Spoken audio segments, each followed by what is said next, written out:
Our first speaker today is the General Superintendent of the Chicago Park District. Before joining the Park District, our guest today was First Deputy Commissioner of the city's Department of Planning and Development.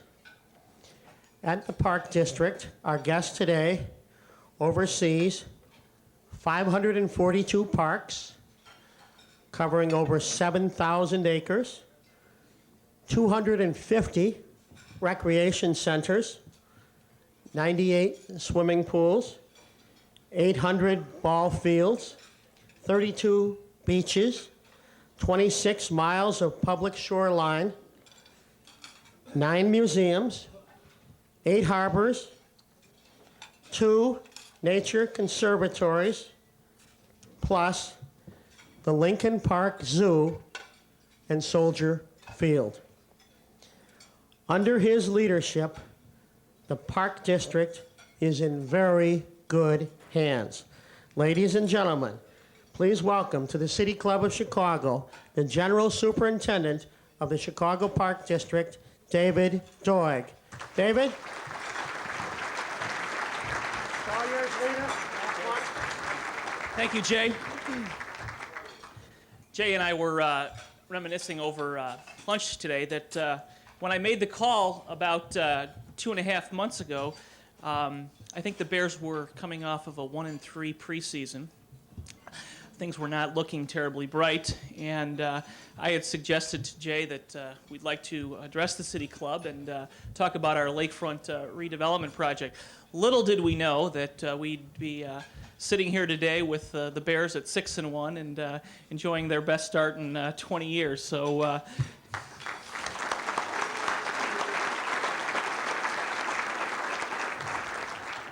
Well, it's been an exciting 12 months. It was literally about a year ago that this project was announced. And over the past 12 months, the people of Chicago have engaged in a heated and at times protracted debate concerning the future of our lakefront. We have heard from football fans, bird watchers, architectural critics, park advocates, business leaders, editorial writers, veterans, elected officials, and of course, taxpayers. The debate has at times been contentious and confusing.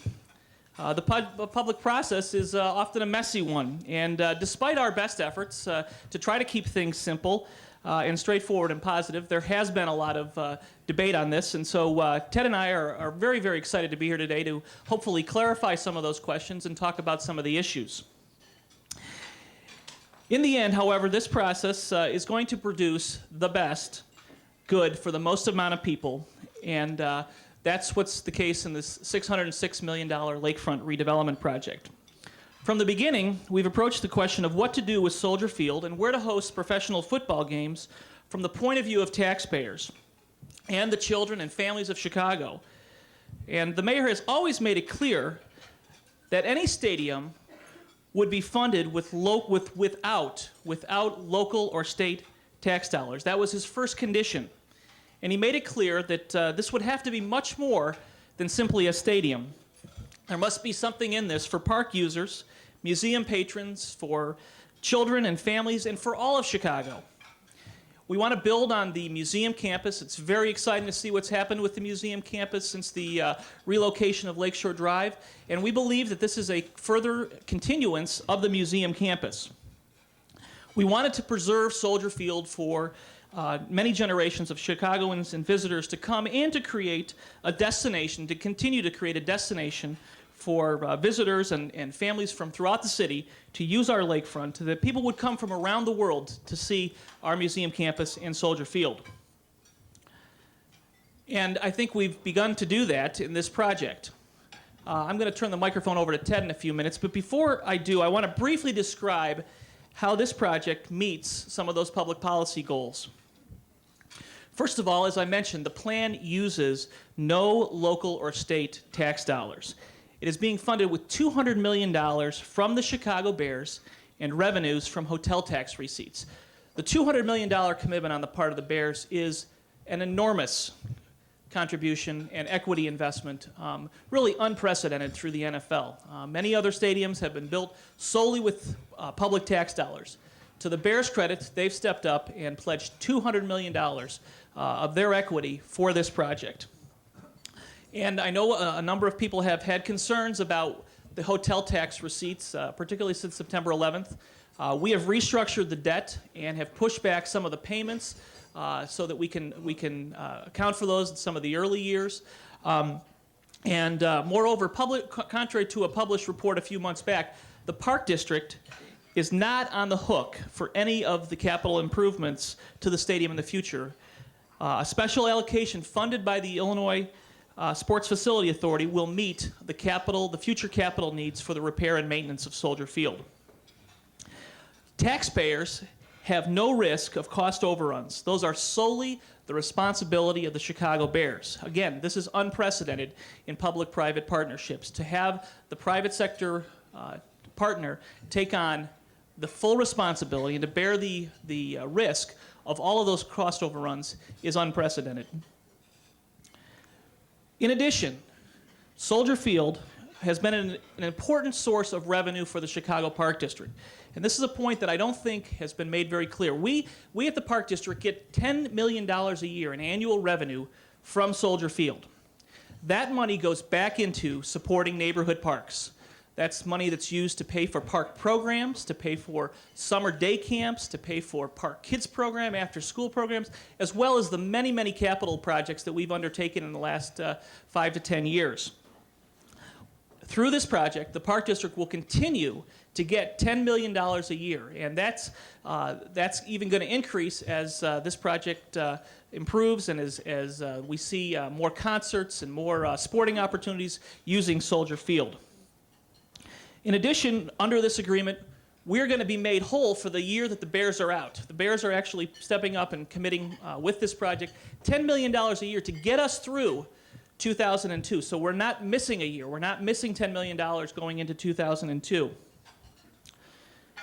We've also benefited through the creation of 17 acres of additional lakefront parkland, which is currently devoted to surface parking lots. Right now, we have a stadium that's in the middle of a parking lot, to be blunt. With this new project, we're going to see a stadium in the middle of a park. Again, this is really unique. You look at other stadiums being built around the country, and many of them are being built on waterfronts, on lakefronts. Most of them are surrounded by a sea of parking. In this project, we're going to be putting the majority of the parking underground and using the associated land for parkland. We're going to be creating things like a sledding hill, a new children's garden, a beautiful great lawn area. All of this paid for through this project. Under the plan, as I mentioned, we're building a 2,500 space underground parking garage north of the stadium, providing the museums with close-in parking. This is something the museums have asked for many years, to position the parking closer to the museum campus. For any of you that have visited the museum campus on a hot summer afternoon and had to park at McCormick Place and walk back or take a shuttle back, you know it's not a terribly visitor-friendly experience. By positioning 2,500 of parking spaces literally across the street from the Field Museum, we're going to be providing museum patrons with a much more pleasant experience and one that will provide much better positioned parking for them.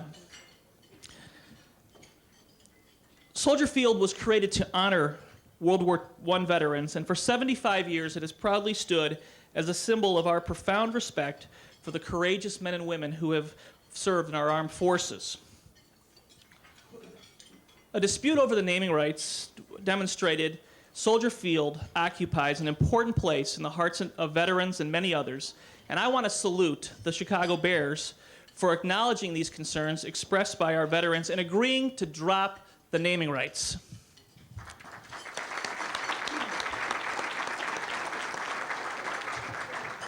This decision, I want to be upfront about this. This decision is costing the Bears several million dollars a year, and if you project that out, it could top well over $100 million over the life of this project. And I want to salute Ted and the McCaskey family for stepping up and dropping the naming rights. In any case, we want to make the stadium more than simply a stadium that is named for veterans. And to that end, we're building a new memorial on the northern end of the stadium, a Veterans Memorial Wall that will really show our appreciation, our commitment to the veterans. And we're erecting a statue of Doig, a World War I soldier, at the south end of Soldier Field at Gate O. Beyond that, the stadium design preserves the historic colonnades and creates a public promenade along the entire rim of Soldier Field. This is going to be a wonderful amenity for those visiting the museum campus and enjoying some of the events at Soldier Field. You're literally going to be able to walk the horseshoe of Soldier Field. You'll be able to interact with the columns.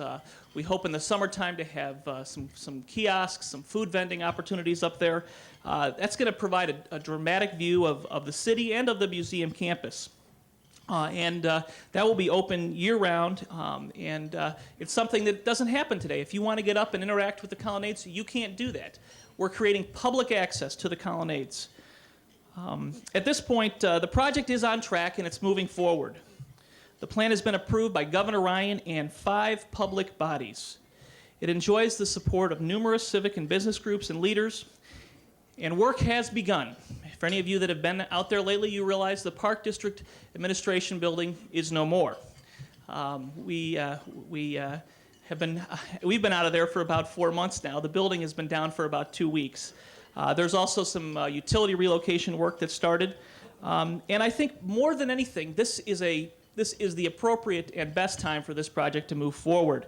As the economy softens, the creation of 1,000 construction jobs over the next 2 years and more than $135 million of economic opportunities for small, minority, and women-owned businesses are being created through this project. A real economic stimulus in these hard times.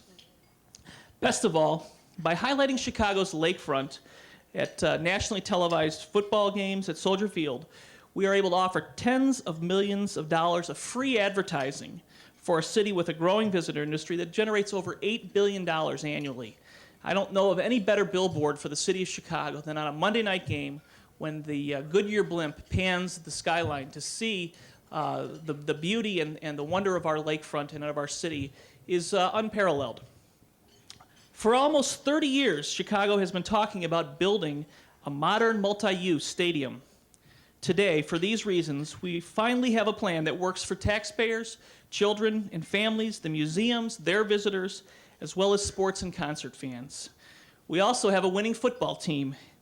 And with that, I'll ask Jay to come up and introduce Ted.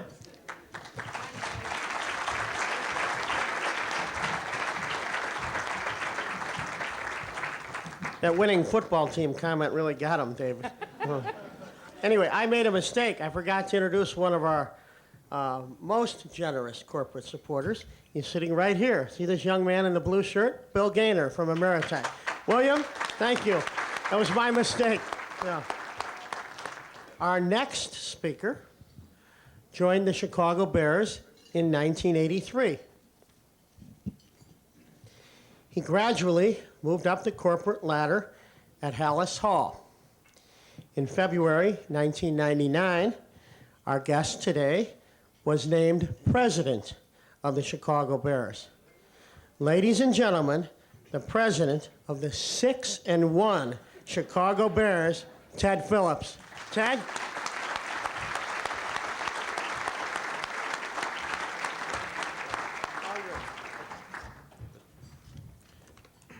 Thank you, Jay. Thank you, David.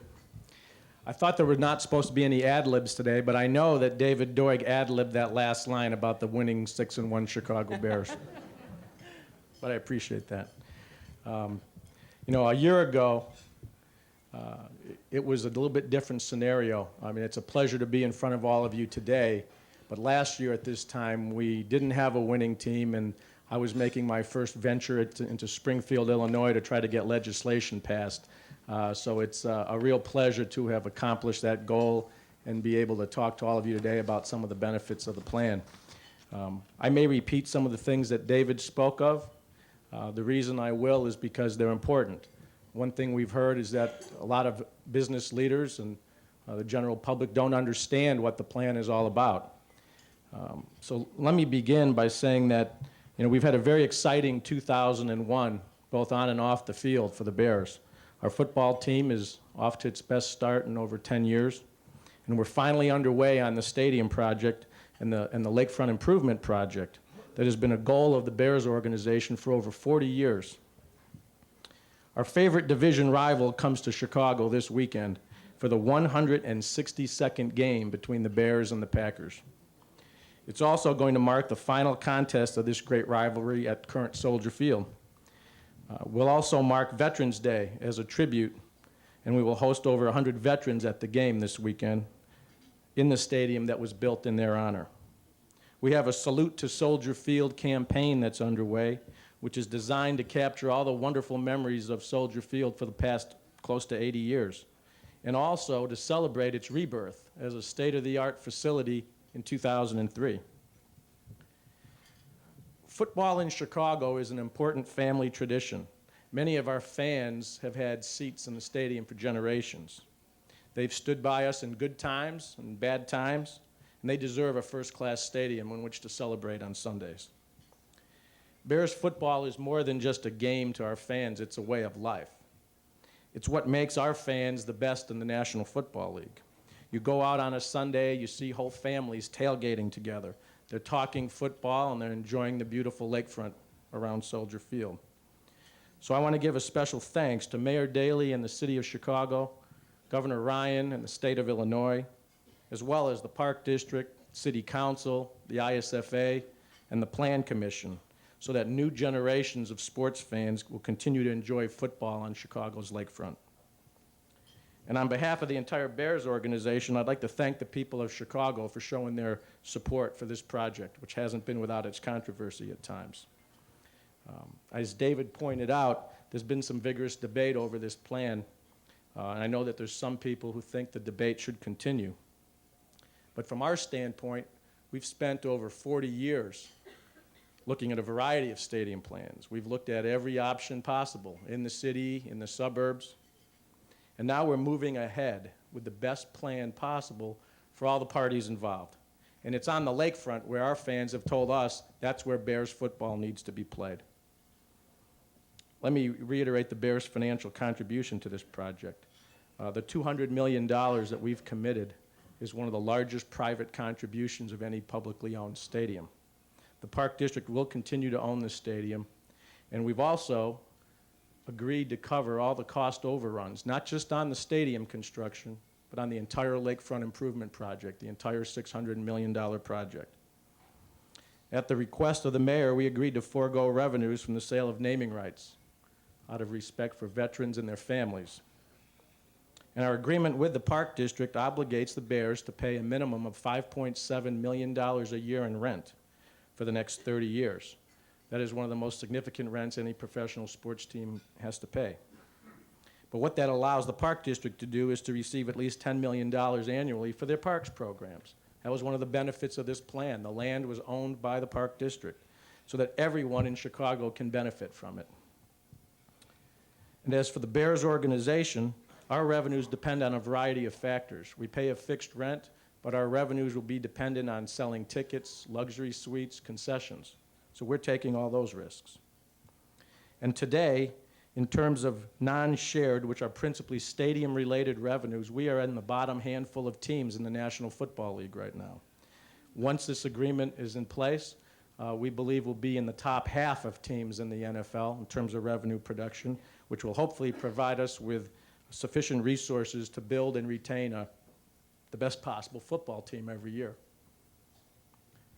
Just as we strive to win on the football field, we also want to have the best possible stadium, and we're confident that when this stadium is finished, it will set a new standard. The seats will be wider, more comfortable. The views from inside the stadium will highlight the Chicago skyline and the lakefront. There'll be 2 new video scoreboards, which will be state-of-the-art, and the fan experience, I'm confident, will be second to none.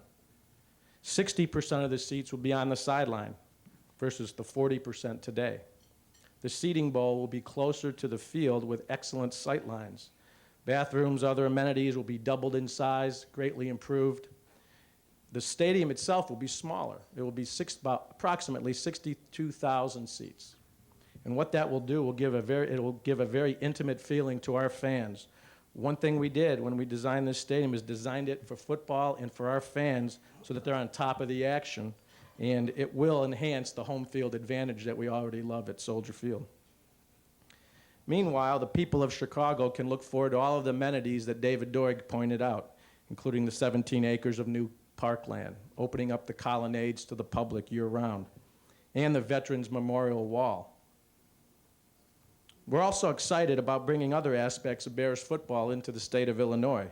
As some of you might know, in 2002, we're opening our new training camp at Olivet Nazarene University in Bourbonnais. And we're going to play our preseason and our regular season home games next season while Soldier Field is under construction at the University of Illinois in Champaign-Urbana. And what both of those opportunities give us is the opportunity to present the Bears experience and football games to a lot of fans downstate who have never had the opportunity before to come up to Chicago and enjoy a Bears game at Soldier Field. Let me add that going forward, we are committed to ensuring that this project fulfills every goal, from the parkland it will create to the opportunities for minority and women-owned businesses. We're confident that the design will enhance the existing Soldier Field structure. Our architecture team, which is led by Ben Wood and Dirk Lohan, have successfully brought together a unique juxtaposition between the old and the new at Soldier Field. The historic colonnades will remain a very strong element and focal point of the new facility.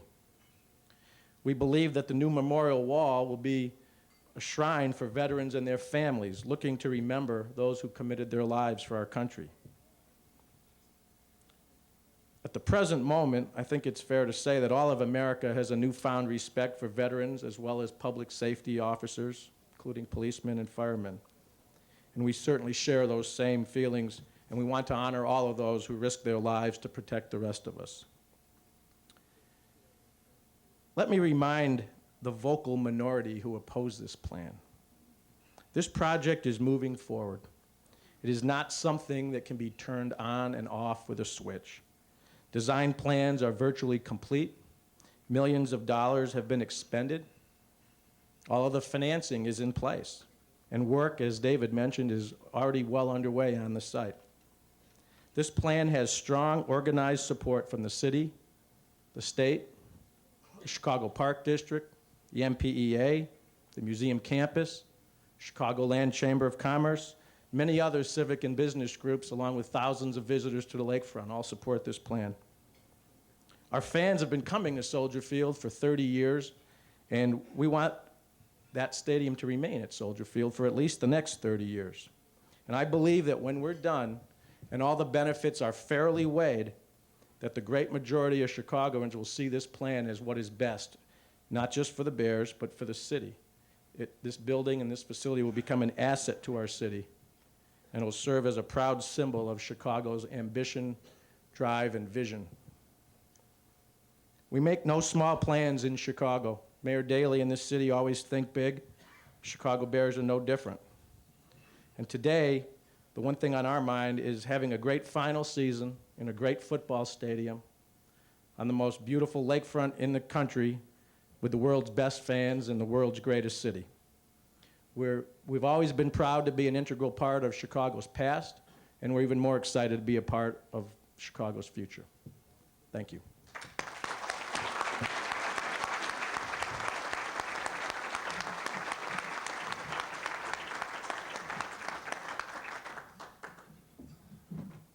No time for questions, right? Well, we're going to have time for questions, and we're also going to have time to point out that the City Club always, in fairness, always has both sides of the equation, and we are going to have another thing, Mr. President, are we not, that is going to feature the opponents of this, and I suppose that'll be held in 2008. Are there questions right now and comments? I have one comment, and that is, describe for me the stratospheric side of the architectural design that appears like that sort of a flying saucer sat on top of one of the things. Will you do that, Mr. the President of the Bears? Go ahead. You shouldn't believe everything you read in the paper first, Tom. Our belief is that all the criticism that has been in existence out there are coming from the few individuals who do not want the Bears on the lakefront. It has nothing to do with the fact that the stadium design, from a stadium perspective, I'm confident. I've seen every new stadium in the league. It is one of the most attractive stadiums. There is no other stadium that has a seating bowl where the undercladding is stainless steel. You usually see those ugly concrete seating risers, if you can picture that. You usually see ugly steel structural beams, and none of that will exist in this stadium. It will be the most attractive stadium. One thing that pictures do not do justice to the design is that on the west side, which is the grandstand side, it tapers downward, and that seating bowl pulls away from the colonnades. It was a major, we had a lot of major thought put into how do we keep the colonnades as a distinct component of this facility. The colonnades and the historic south wall remain. Is it higher than the colonnades? Well, sure it is. For those of you that want football on the lakefront, it has to be that way. But if you compare the height of this stadium to any other stadium in the country, it's about 30 feet shorter. Part of that is because of the unique design, where all the luxury suites are on one side of the stadium. Typically, they ring the stadium. What that does, if you ring the stadium, is it has a tendency to push the bowl even higher. So we have very conscientiously thought about the colonnades. We're in discussions with the designers to talk about how they can be most appropriately lighted to highlight the colonnades. They're the most attractive feature of Soldier Field, and they will remain a wonderful feature of the new stadium. I think some of the pictures that have been shown have not given the stadium design justice at all. Yes, sir. The first question comes from, your name, please? Well, my name is Pat Quinn. Pat Quinn. I've heard of you. I've been a Bears fan. What are you running for now, Pat? Well, I've been a Bears fan for half a century and more, and I certainly like the players and the coaches. I don't think much of the ownership. I think like a lot of other Bears fans. And I also served as state treasurer of Illinois. And one of my jobs was to go through the fine print of bond issues. And most of those bond issues had voter referendum requirements. And despite what we're hearing from Mr. Phillips and Mr. Doig here, this referendum, or this issue of $400 million of public money, taxpayer money, at a time when the city of Chicago has a massive budget deficit and may be raising taxes after September 11th. Can you put this into the form of a question like, isn't that right? Well, Or Tom, I something want to like- make sure we get everything out before 2008 when you give us a chance to talk next. I think it's important when you have a bond issue to deal with a publicly financed stadium. We ought to follow the example of Green Bay and 15 other American cities and have a real test of public support, put it on the ballot at the March 19th primary to let voters have their say in this issue. But why I'm particularly concerned today is an article came out on Friday in the Daily Herald that indicated a fellow by the name of Michael McCaskey, chairman of the Bears, was given a $200,000 bonus last December by the team's board of directors as part of a scheme by Bears ownership to keep McCaskey out of sight and to win passage of this stadium deal, $606 million stadium deal, without voter referendum approval. My question is, why should the citizens of Chicago, and I live in Chicago, pay our taxes, and why should Bear fans pay for PSL licenses? Why should they see their hard-earned money go to publicly subsidize a franchise which pays thousands of dollars to its own chairman to disappear? And if this is the case, we'd like the Bears, before ground is broken on this stadium, to publicly release your director's minutes since 1999 so all of the public, which is paying for this stadium, can see what exactly went on behind closed doors in trying to get the stadium built without a voter referendum. Okay, before we have the answer to that question, the chair was facetious in saying 2008. I think we're going to have it Mr. Doherty, we're going to have it before 2008, are we not? The schedule. Pat, if you can bring in 100 people who like you, we will. I'll bring in 100 Bears fans who aren't happy about these PSL licenses paying bonus to Mike McCaskey. Okay, gentlemen. Yeah, let me just address the tax issue. First of all, Pat, as you know, this is not public money coming from the tax base of the city of Chicago. This is not property tax. This is not local sales tax. This is coming from people who visit the city on conventions or are here as tourists. I was revenue director of the city. Last time I checked, the hotel fund is a public fund of the city That's of money Chicago. that goes back to the state right now. The excess that's being generated off the hotel tax, after the debt is paid on Comiskey, is going right back into the state coffers. That money is not staying in Chicago, even though it's generated here in Chicago from the hotels and the conventions and tourists that come and stay in our hotels. This is a way to capture that revenue, not revenue from the taxpayers, the property taxpayers, the sales taxpayers of the city of Chicago. It's tax money. It's public money. But it's state sales. It's state hotel tax money. It's not money coming from local taxpayers. We need money. Most people public come from out of money. town. We need public money for public safety and public health right now after September 11th. You can engage in all kinds of sophistry about whether or not this is public money. It is public money. What about the lack of voter referendum approval and Okay. disclosing the minutes? Mr. Phillips? Yeah, well, let me make a few additional comments. First of all, we have gone through the public process and the approval process and all the necessary public hearings that were required of us. We didn't shortchange anything. We didn't streamline, or as you've probably mentioned yourself, Mr. Quinn, at some of our hearings, ramrodded it through the legislature, not by any stretch. In fact, I was personally in Springfield for a number of days last year, and I don't recall ever seeing you there. Were you So there, it's Pat? No, I wasn't he in wasn't. Springfield. No, they did it in 3 days in a lame duck session of the legislature. It was very publicly known when we were going down there and when we were going to be there, and you never voiced any opposition until we came back up to Chicago. All I asked for is the voter referendum. Why weren't you there, Second Pat? of all, Why weren't you there, Pat? Why weren't you there, Pat?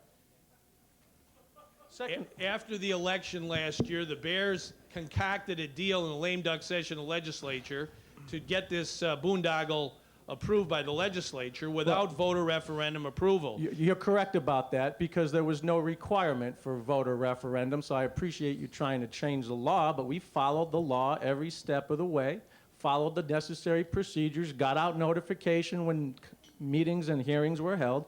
We did everything absolutely appropriately.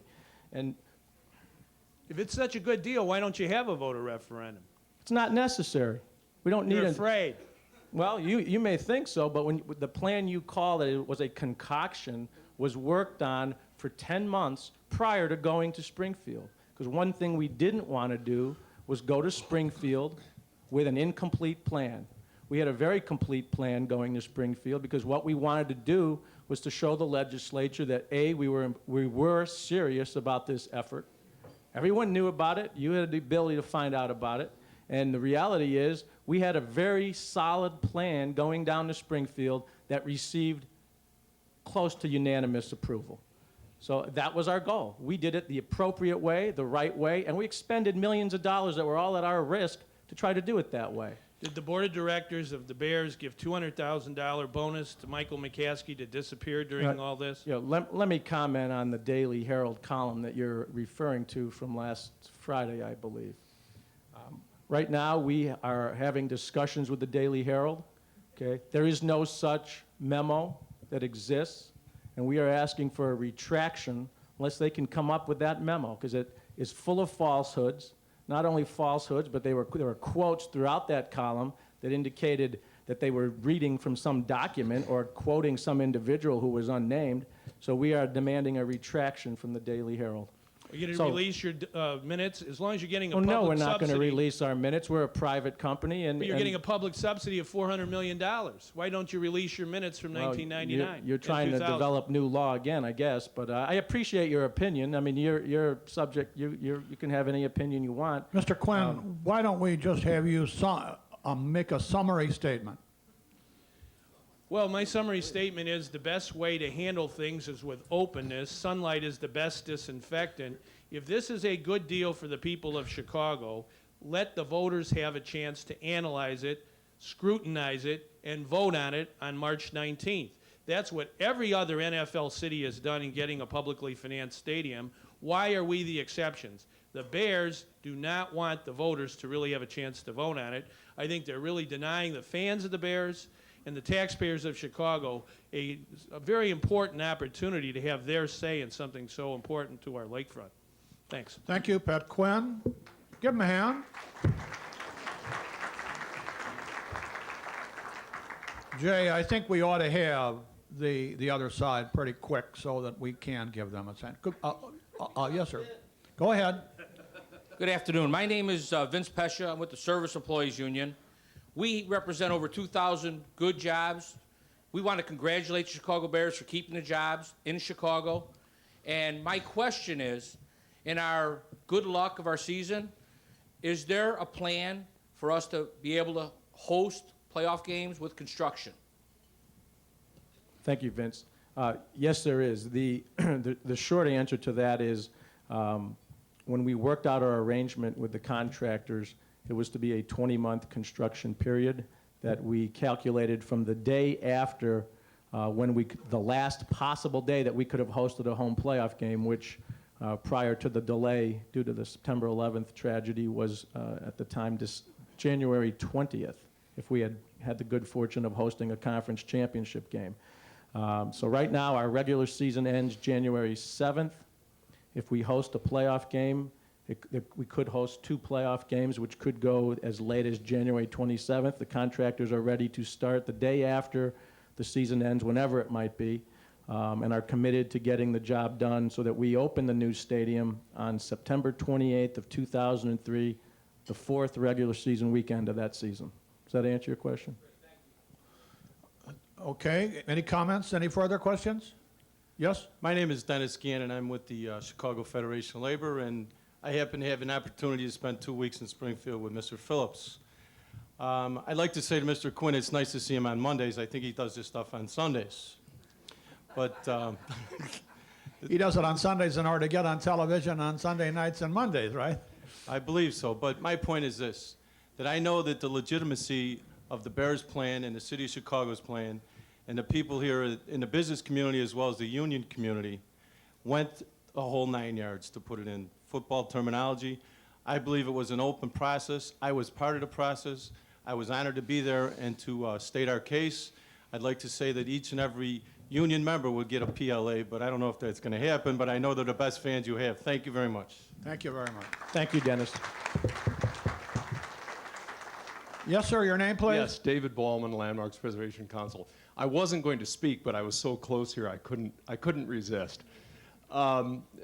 Ted, you said one thing, and David, you said one thing that I think needs to be corrected. David, you left out preservationists as one group that have been opposing this project. And Ted, you said that the only people who were opposing the project were doing so because they didn't want the stadium on the lake. I just want to clarify the fact that preservationists don't want the stadium in Soldier Field because it will reverse the National Historic Landmark status of the building. The colonnades, which are now set against the sky and so beautifully showcased as you drive by, will be obliterated. Now, I know Dirk did the best job he could given what the Bears wanted, but there was a plan about 6 years ago by Skidmore, Owens, and Merrill where the entire stadium was sunken. It would cost more, about $100 million more.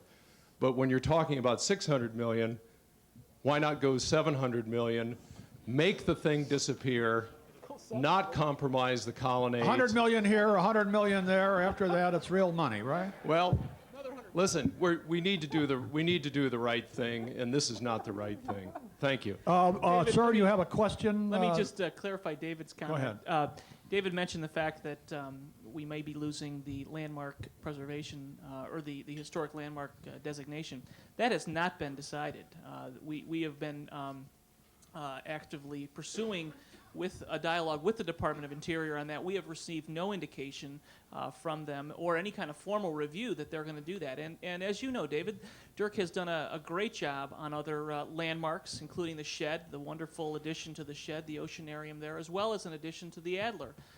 Both were threatened to have landmark designation taken away. The Adler in particular, same kind of a letter. We're going to take it away. And at the end of the day, the Adler's national landmark designation stood. And I think it's a bit premature to suggest that they're going to. No, actually it isn't, David. I have a letter issued by the National Park Service 2 weeks ago reinstating their position that the designation, and it's National Historic Landmark designation.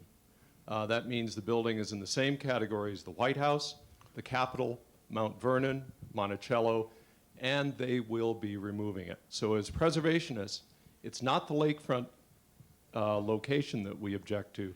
It's what's happening to the structure itself. Further comment or exposition of any kind? None? Yes, sir, your name, please. Hi, I'm Ray Dean, business manager at Ironworkers Local 63. I'm Joe Q. Public. I've been a season ticket holder since 1985. Thank you. And I have never seen a corporation take so much risk. As you know, in the construction business, cost overruns can be monumental. That the bearers and the mayor would get together and do this, and I'm sure it wasn't pretty, and you guys had to take a long look at it. You guys make a lot of money. Let's not kid ourselves, but the risk that you're taking is unheard of on cost overruns, and that the Park District is going to own this. And listen, I'm just a season ticket holder. I represent the ironworkers. I know this thing's going to be built union, and I know the Park District is going to make every effort to be 100% union. And I say, give yourselves a big hand.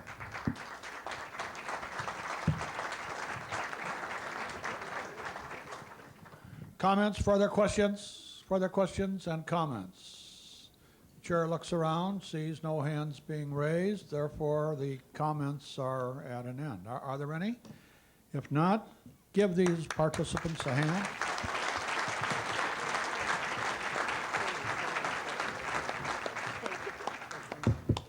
And now, on behalf of Jay Doherty and the Board of Directors of the City Club of Chicago, let me award to Ted Phillips, the President and CEO of the Chicago Bears, an honorary one-year membership for your public policy luncheon remarks, which have contributed to the making of the City of Chicago, the premier City Club of Chicago, the premier public affairs forum in the state of Illinois. And when you watch the Bears go on to noble triumph, have some coffee or whatever in that.